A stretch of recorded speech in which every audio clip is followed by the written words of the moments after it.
night the entire world changes.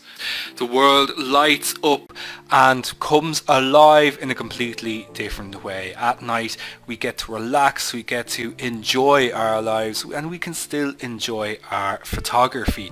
Photographing at night and in lower light situations is tricky at the best of times, but can make for some of our most rewarding photographs when you know how to do it correctly, so that we can preserve those moments that happen after dark for the rest of our lives.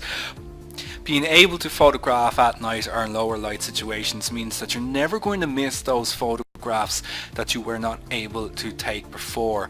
Our phones are capable of performing extremely well in lower light situations. We just have to learn how to use them correctly, and this is going to lead to taking photographs that you only ever dreamt of taking before. My name is William Eames. Welcome back to the smartphone photography course. Welcome to lesson number 7, low light photography.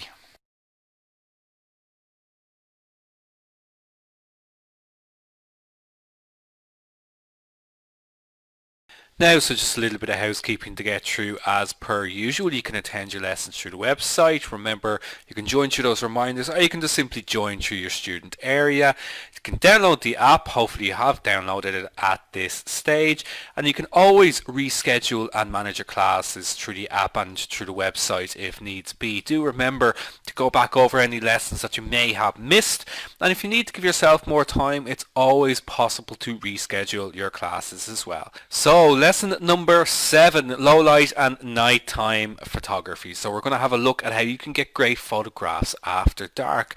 And photographing at night can be tricky at the best of times, but it can also lead to some of our best photographs. So we're going to learn how to do some really incredible shots throughout this lesson. First of all, though, before we do any of that, we need to understand ISO. ISO I have mentioned multiple times throughout this course, but really it only comes into play, I suppose, now in a major way in this lesson. So we're going to have a look at exactly what ISO is and how we can use it to get photographs in low light and tricky situations, and not just low light situations, how we can use it in our daylight photography as well. So just a couple of common terms to go over as per usual that are going to come up throughout this lesson. Of course, we have ISO. We're going to talk about noise. We'll talk about flash, and we'll talk about ambient light a little bit later on in the lesson as well. We briefly mentioned them in the previous lesson, but there's a lot that we can do with our flashes. Even though they are a little bit limited on our smartphones, there's still quite a bit that we can do with them when we know how to use them correctly. And then later on in the lesson we'll have a look at how we can use our flashes and movement by changing sync speeds, and we'll talk about long exposures, and that's going to cover a lot of different type of scenarios so that you can get out, you can do photographs like this one here, do light trail types of images, and even more than that. So first of all, I have a question for you. Okay, what does ISO mean? Okay, so we've spoken about it a lot. I haven't really told you exactly what it means. We've talked about what it does, and we're going to have a look at what it does in more detail now. But what does it mean? And I get asked this question all the time, but I'm not going to answer it for you. I want you to answer it for me. And we'll have a look at exactly what the answer is at the end of the lesson. There's a particular reason I am asking you this question, and all will be revealed at the end of the lesson. It is a tricky one for sure, but what does ISO mean? So of course you can interact using Morpheus as per usual. Just type in your answer there with Morpheus, and let us know how you're getting on with the lessons and everything as well. If you have any other questions or anything like that, remember to rate those responses as well so we can continually improve them for you. So let's get into ISO and talk about the exposure triangle. So the final part of our exposure triangle is ISO. So we've spoken about light controlled by the aperture. We can't really do much to influence it there because it's a fixed aperture in most phones. Then we have time, which is control or shutter speed, which is a major part of our exposure. We spoke about that in great detail in lesson number 4. But now we have to speak about ISO, the third part of our exposure triangle, which controls the sensitivity, how sensitive our camera sensor is to light.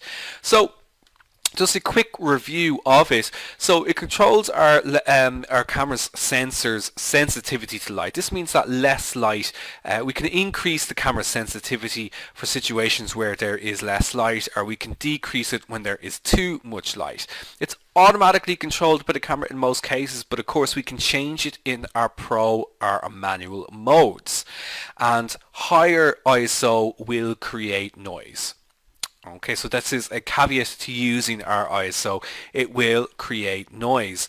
Now, ISO is measured in stops. So the same way that we saw with our shutter speeds, that it's measured in stops. Anytime we are increasing the ISO with our standard ISO numbers, we are doubling the amount of light. So from 50 to 100, that's double.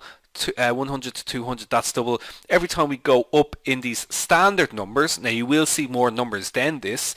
They're not full stops, they're smaller increments, but these are our full stops. And every time we double it, that means we're doubling the amount of light, increasing the exposure. Higher ISOs make the sensor more sensitive to light, meaning less light is needed to capture the exposure. To sum it up, so different phones will have different ISO ranges. So you may have displayed something like this on your phone. This is actually from a Canon camera, but these kind of displays are more or less universal. So our low range might just appear as low. This is talking about as low as 50 ISO. Then we've kind of got our standard range, which is our 100 up to about 6400 ISO, which would be I suppose our traditional range that we would be using in our photography. Then we have very high extended ones. It might just appear as high 1, high 2, high 3, etc. And this is when we're pushing things really to their maximum, when you're getting into something like 25,600 ISO, which is really, really, really high, will also produce a huge amount of noise. But each one of these is one stop apart. Now, as I mentioned, you may find more numbers in between each of those. These are smaller increments. These are known as thirds of stops, and will just allow you to add a little bit more light if needs be, or reduce the light if needs be, depending on the situation. But when we are using very, very high ISOs, this is when we're going to introduce noise into the image. And I'm sure that you've seen this already. So noise appears like a rough texture over our photographs and is very, very visible at high ISOs. Now, noise isn't something to be too worried about as camera technology and sensor technology really improves. I mean, you wouldn't really get an image now that has severe noise at this stage at 3200 ISO. It's a bit of an exaggeration here, but you will begin to see it when you increase your ISO. Now, I mean, how your camera handles ISO will be dependent on the brand, but it will gradually increase as you increase that ISO range.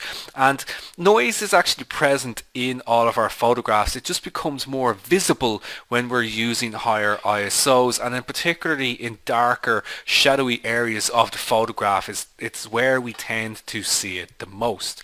Now, noise is not the same as grain. Grain is something that is just on film. We can get apps and things that will recreate grain type of effect, but it is not the same as grain. Noise is a digital artifact, where grain is a physical artifact that is on film due to the light crystals that were used in the emulsion. So it is a bit of a different thing.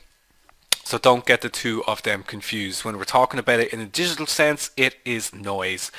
Now, you can test the noise on your cameras. Okay, it's very, very easy to do a test on it. So first of all, you're going to have to set your focus to manual and simply place your finger over the lens, or you can use a dark piece of tape or anything like that just to pop over the lens and take a photograph at different ISO intervals. Now, the reason you need to set it to manual focus is so that the exposure will fire, because if you have it on autofocus, it's going to try to find something to focus on and it simply won't be able to take the photograph. But here, this way, you can see what level of noise you are comfortable with.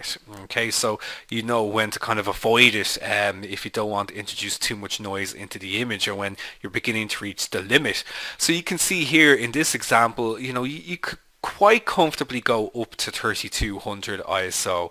I mean, it is a little bit noisy, but that's a manageable amount of noise. I mean, but even, you know, something like 1600 ISO, which is great for doing kind of street photography, that's very, very good, you know, in this particular instance. As you can see, when we push it to the extreme, all the way up to the 12,800, it's extremely noisy. And what you can see here is called color noise. And as you can see all the kind of reds, the greens and the blues. And this is actually what our sensor is made up of, red, green and blue. And it combines these to get all the different colors, you know, because these are the primary colors of light. And you're really beginning to see that appear when the ISO is pushed up to the limit here. So it's very easy to test to see what level of noise you are comfortable with and how well your own camera handles noise. Now, noise can be managed as well, so there's a couple of options when it comes to noise reduction. Some phones will have the option to apply noise reduction in the camera itself, but a better option is to reduce noise via post-editing, because if too much noise reduction is applied, the image will become soft and appear maybe a little bit too smooth. Like you can kind of see in this photograph here. We've got high levels of noise here over on the left hand side, but it's been managed, it's been improved. It's not fully removed within the photograph, but it has been improved on the right hand side. And this is a close crop in on the image as well. So I mean, it is quite zoomed in on the photograph, so the full image, the noise wouldn't be as visible as apparent. But we will have a look at how to do that, where to apply noise reduction in the next lesson when we talk about editing our photographs. But ISO isn't just about doing low light photography. ISO is very, very useful for lots and lots of different situations, not just those images that we're trying to capture at night. ISO is great for landscape photography, so we had a look at doing landscape exposures back in lesson number 5, and if we use very low ISOs, so for example if we're using an ISO of 50, it will really help to give us those longer exposures, but it'll also reduce the amount of visible noise in the scene as well to its lowest, to the point where you probably won't even see the noise at all. Now, with this type of photograph, of course, you're going to need a tripod for this type of shot as well. And low ISOs are also very, very good for studio photography. So if you're using studio lights, or if you're using any kind of artificial light, where you've got the ability to turn up on the light and to add more light into the scene, you can keep your ISO very, very low. And again, studio photographers would typically shoot around 50 to 100 to maximum maybe of 200 ISO, depending on the type of photograph that they're after, because again, it'll just help to reduce the visible amount of noise in the scene. So very low ISOs, what we would call a slow ISO when photographing in studio.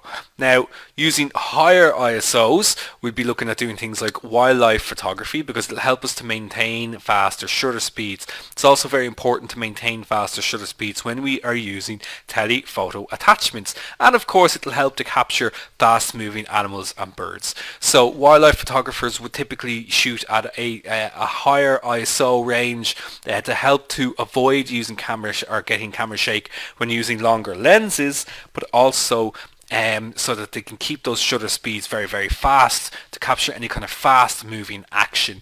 And again, you know, there's some amount of anticipation that's going to be needed on your behalf before a bird begins to take off or anything like that. But you're giving yourself a better chance by shooting with a higher ISO and a faster shutter speed. Similarly then with sports as well. It's the exact same thing really with sports photography and sports photographers, is that if you should be using higher ISOs to help maintain and keep those fast shutter speeds and to avoid getting any camera shake. So these are all situations where we're photographing in daylight situations or very bright conditions, where ISO can be changed to be higher or lower depending on the type of photograph that you're trying to capture. So it's not just exclusive for nighttime photography. Now, so moving away from our ISOs for the moment, let's have a look and revisit our camera flash. So we spoke about it very, very briefly in our previous lesson, our portrait photography lesson, but there's a lot more than we can do with our flashes. I've mentioned that they are quite limited, but it doesn't mean that we can't still get quite creative with them. So first of all, flash has basically three options. You can always have it on, you can have it on auto, where the camera will decide whether or not needs to flash, or you can just switch it off altogether. And the camera determines the flash power based on the subject that you focused on, the distance they are away from the flash, and the available light. So if you've got a subject that's very, very far away from the camera, the flash will up the power, but it may still not have quite an impact, because remember, the size of the flash itself is a factor too.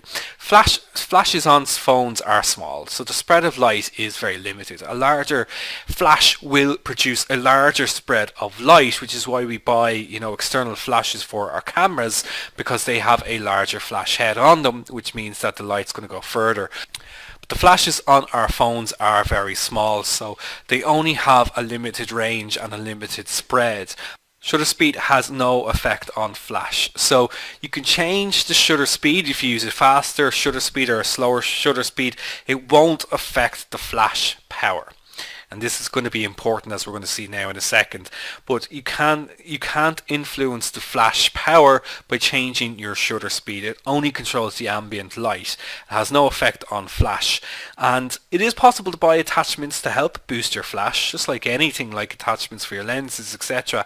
You can actually buy flash attachments as well. So if you're thinking about doing a little bit of product photography, beauty photography, you may want to look at investing in one of them. It's something we'll be speaking about in module number 2. So with flash, the further the subject is away from the flash, the light source, the less light that's going to fall on them. This is known as the inverse square law, so we won't go into too much detail about this, but to simplify it, the subject who is closer to the camera is going to have more light on them than the subject who is further away. So the light is going to fall off quite dramatically as the subject moves further away. So this is why, and it always makes me laugh, when you see people in, say, football stadiums who are trying to take photographs of the players on the pitch, and you see all the flashes going off. The flash is never going to reach them. The flash is going to go nowhere near them. They only end up illuminating the back of someone's head who's sitting in front of them. It just won't happen. So, the closer the subject is, the better results you are going to have using your flash. Now, one of the issues though, however, sometimes if your subject's too close to the camera, the flash will overexpose them. So you need to be careful of that as well. But in general, our phones will do a good job at determining the amount of light that is needed. Now, when we're using our flash, again, there's two ways to think about using it. So we saw this back in lesson 6 as well. We have our key lighting and we have our fill lighting. So our key lighting is when we highlight the subject. Our fill lighting is when both the subject and the background have balanced and even lighting. And this is something that we can achieve with our flash. So to achieve key lighting, the way to do this is simply, in most instances, the flash will act as a key light, illuminating the subject we are focused on. So generally, when we're in a dark situation, if we simply focus on the person and we have the flash switched on, it's going to act in a key light capacity. If we want to do it manually, we use the flash with a fast shutter speed, because that will keep the background dark. Shutter speed controls the ambient light, so using a fast shutter speed will mean that that background light is going to stay dark, and that our flash will then illuminate our subject, creating this key light effect. Now we can use our flash as a fill light as well. This is known as fill flash or fill in flash. And this is when we use a slower shutter speed. So a slower shutter speed means that the background light, the ambient light, is going to be captured and we can balance it out then by using the flash as a fill-in flash to highlight the subject, and this will create a balance between the natural light and the artificial light as well. So this is known as fill-in flash, and it basically just gives you two new options when you're using your flash. You can use your flash as a key light by using a slower shutter speed, and you can use your flash as a fill light by using a Sorry, I've gotten that the wrong way around. You can use your flash as a fill light by using a slower shutter speed, and you can use your flash as a key light by using a faster shutter speed. And it just gives you two new creative options when you're using your flash. But there's still a little bit more that we can do with it. And when we're using very high speed shutter speeds, so if we go very, very extreme with it, we get what's known as high speed synchronization, and this is actually where phones have an advantage over cameras. Cameras are limited when it comes to flash sync speed because they have a focal plane shutter, where, as we've mentioned before, phones don't. They have that leaf shutter symbol, which means that you can actually synchronize a flash at any speed. That's all a little bit more complicated, but basically what this means is that I could use a very, very fast shutter speed, like 8,000th of a second, and still use my flash with it and be able to capture images like this, because flash also has a freezing effect on the image as well. So by using a very fast shutter speed, we're going to freeze the motion as is, but flash will also then help us as well to freeze that motion even more. And you'll also get these kind of dramatic looking photographs where the background's really dark because we've used a really fast shutter speed, and the flash is brightening and illuminating the subject. So this is known as high speed synchronization. We've also got, of course, slow speed as well. If we use slower shutter speeds with movement, the flash will freeze our subject. So like in this photograph here, the flash has frozen the couple dancing, but the movement has been caught in the background by using a slower shutter speed. So we can also do this with our flashes as well, where if you use a slower shutter speed as well as kind of balancing out that ambient light, we can add a little bit of movement into it as well, and the flash will freeze our subject. Now what you can also try as well, this one's a lot of fun, is simply flash and zoom. So when you're using a slightly slower shutter speed, when you take the photograph, zoom in as you're taking it. So whether you just physically zoom in or whether you zoom in using the actual phone itself, you get this effect, as you can kind of see here, like we're moving in towards the subject or moving away from the subject, and it gives a real kind of sense of action happening in the photograph. It's a lot of fun to try out too. So there's more to your flash than simply just adding a little bit of light to your scene. You can get very, very creative with it as well. So why don't you give that a try out different shutter speeds with your flash and see what different effects that you can get with it. Now let's have a quick look at what's coming up in our next lesson, our final lesson of this module. We're going to be talking all about apps and editing. So we're going to have a look at some of the best photo apps that you can use to help with your photography, manual photo apps that you can use. We'll have a look at editing apps, ones you can use for doing nighttime photography, and just so much more for you to get creative with. So plenty to look at in that lesson. Now with our skills as well, so we are near the end of this module, so we haven't got much left to fill out. We just have to really kind of fill out that editing skill, which will be pretty much filled out in the next lesson, but we're very, very near to filling out the rest of those skills as we are on lesson 7. So well done on getting this far. Now getting back to our lesson, our final topic, we're going to have a look at doing different types of long exposures. So just a few things just to be aware of to get prepared for doing long exposures. Of course, we're going to need to be using slow shutter speed. So we're going to be going into our pro mode, and we're going to be having a look at using slower shutter speeds to do long exposures, to capture light trails and to do light painting.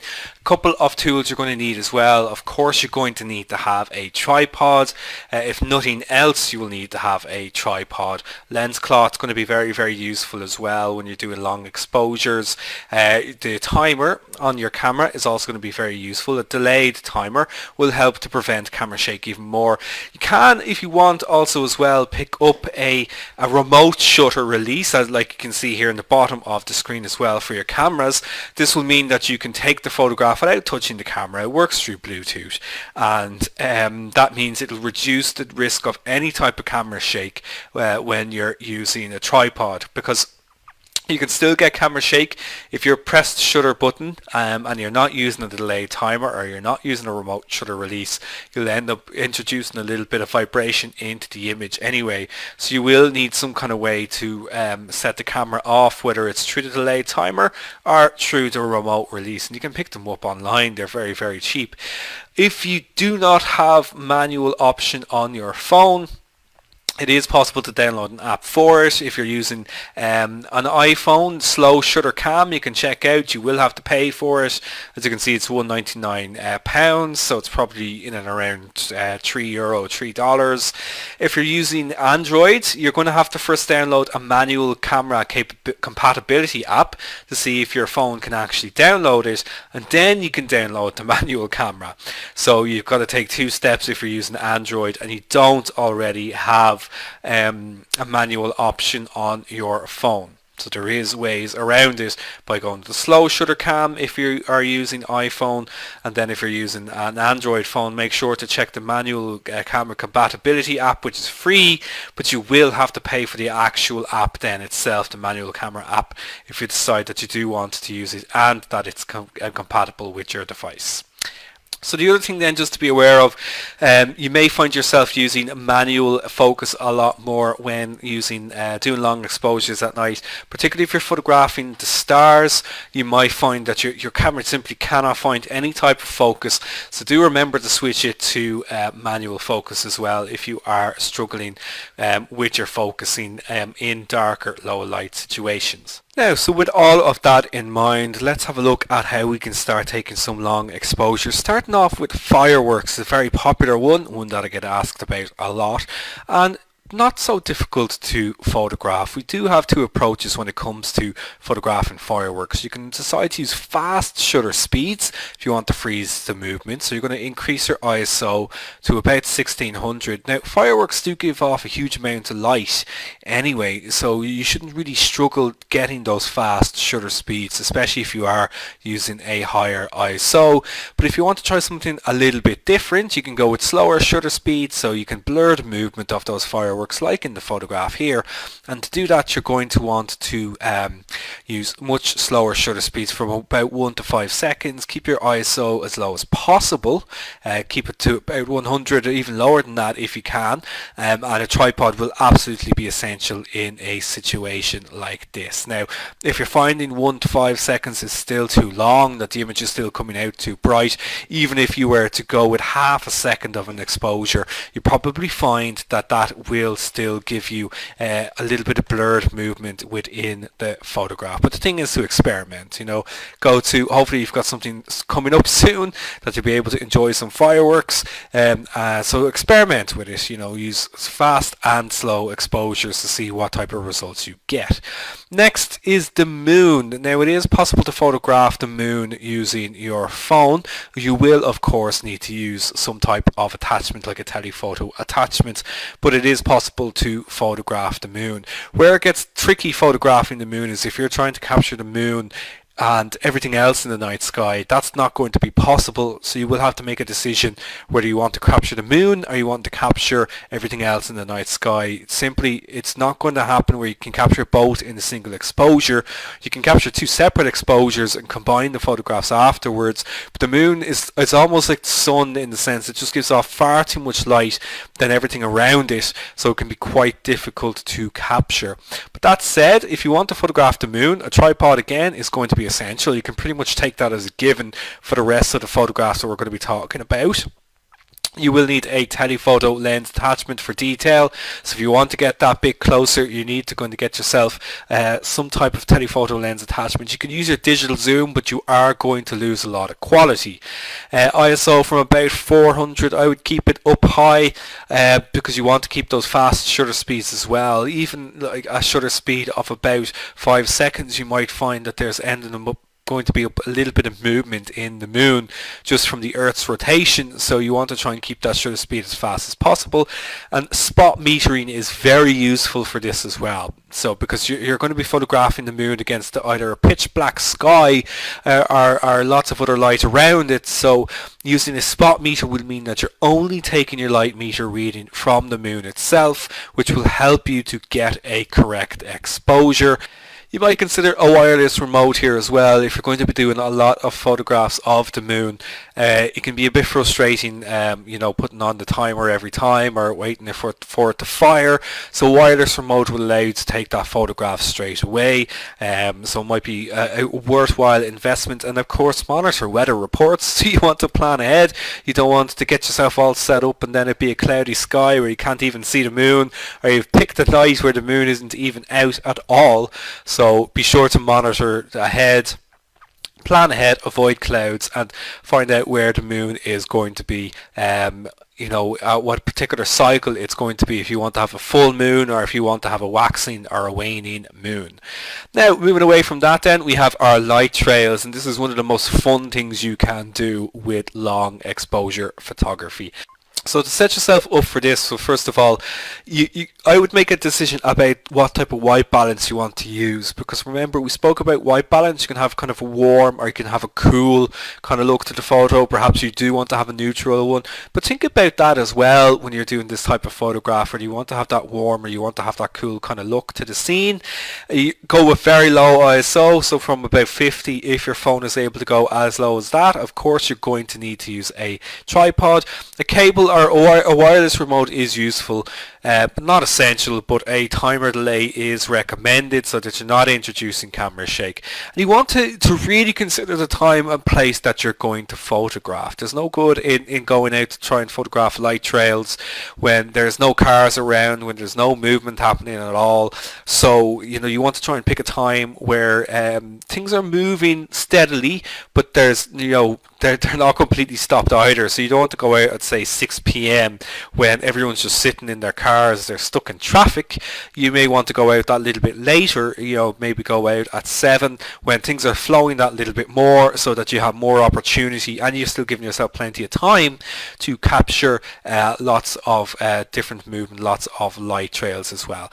And also be careful when you're doing this type of photography too. You want to try and photograph from overhangs from a bridge, from a pedestrian footway, something like that. I would also recommend that you bring somebody along with you when you're doing this type of photography. As always, there is safety in numbers.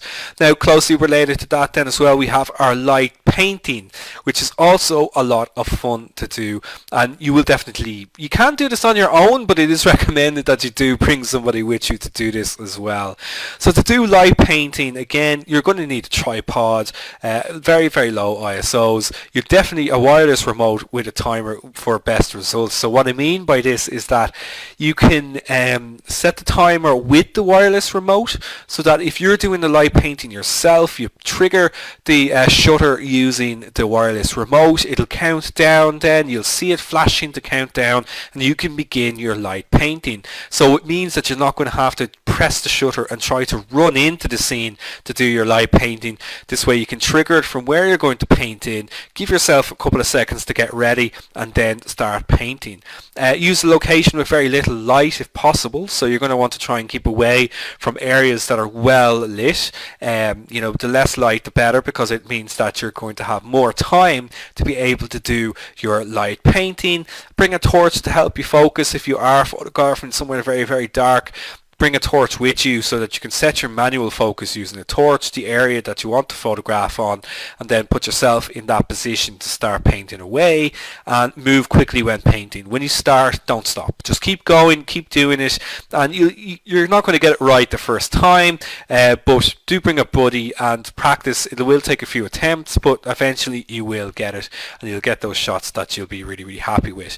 Now, if you're really into this type of photography, there's a huge amount of accessories out there when it comes to light painting. You've kind of got these different colors that you can use that are interchangeable, that you can attach different types of shapes to them as well. As you can see here, we've kind of got like brush shapes, almost lightsaber shapes and stuff like that as well, to give you lots of different effects for when you're painting. The one in the lower left here is known as a pixel stick, and pixel sticks create these very kind of geometric, kind of graphic types of shapes, just like this here. So if you want to do something a little bit more complex, perhaps a little bit more artistic, you can go with the pixel sticks, but they're going to cost a fair bit more than if you go with a standard light brush kit. There's a great photographer who does a set of light painting sticks as well, named Jason Page, Page, Jason Page. Check him out and check out some of his gear as well if you're really into doing this type of photography.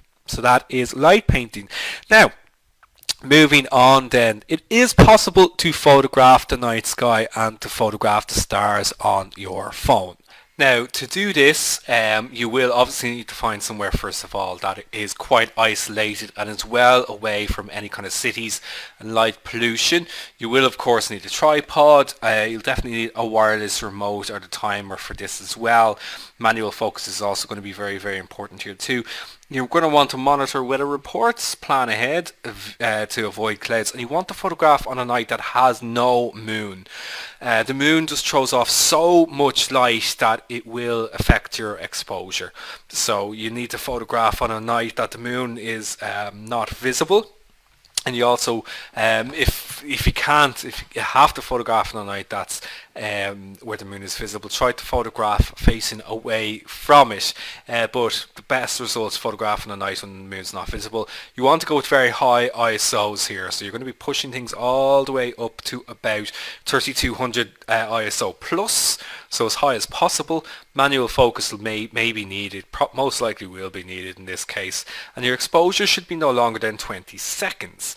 Now, you might not think that that's enough time, but when you're using an ISO as high as this and you're in a situation where there is no other light available except stars, you will capture them. Now, any longer than 20 seconds, you're going to start to see movement in the stars. You're going to start to see a little bit of streaks going across the sky, which you want to try and avoid with a shot like this.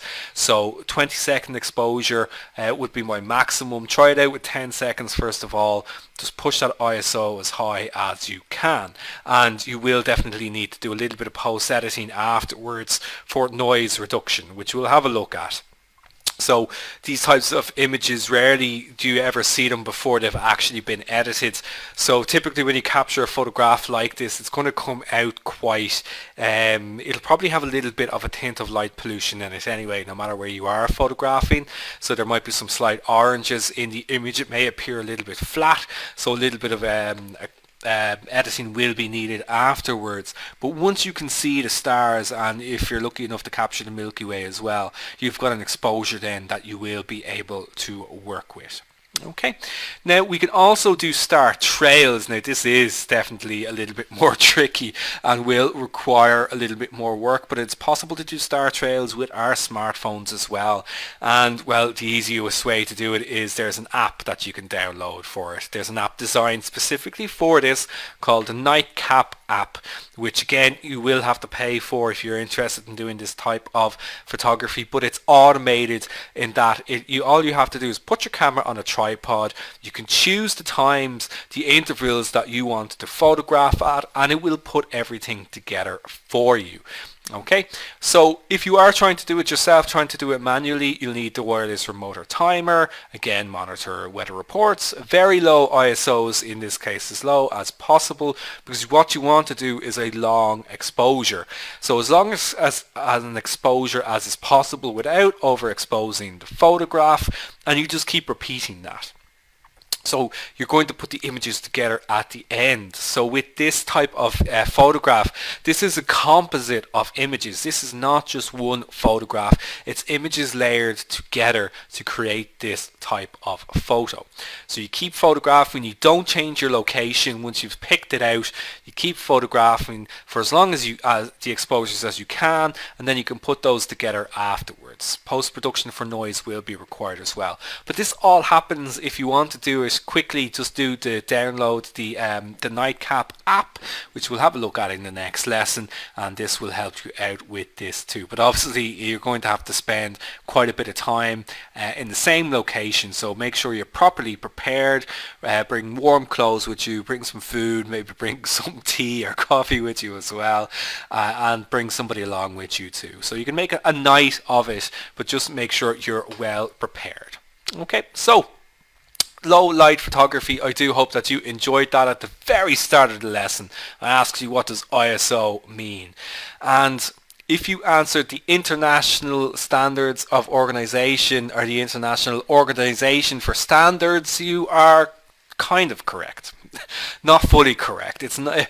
ISO is basically, it's the International Organization of Standards. They come up with these standards across the world for not just camera sensors, but for different things like, push buggies, like for your baby, tires, cars. They have standards, and they use ISO numbers to measure them. The reason for it basically is to make sure that if you buy a camera that has 1600 ISO, that it's the same as another camera that has 1600 ISO, so that it's not going to be different, that it's all the same across the board. So, but the word, it's actually a word, isos, which means to equal. It's a Greek word. So ISO comes from this word, to equal, and if you're to be completely pedantic about it, it should be pronounced ISO. It's a word, ISO, not ISO, not an acronym, but ISO. Okay, now that said, I still say ISO. A lot of people will say it does mean the International Organization of Standards, but that's iOS. So it can be a little bit confusion around it. So what does it mean? Well, it's a Greek word, isos, meaning to equal. Okay, that's the short definition of it.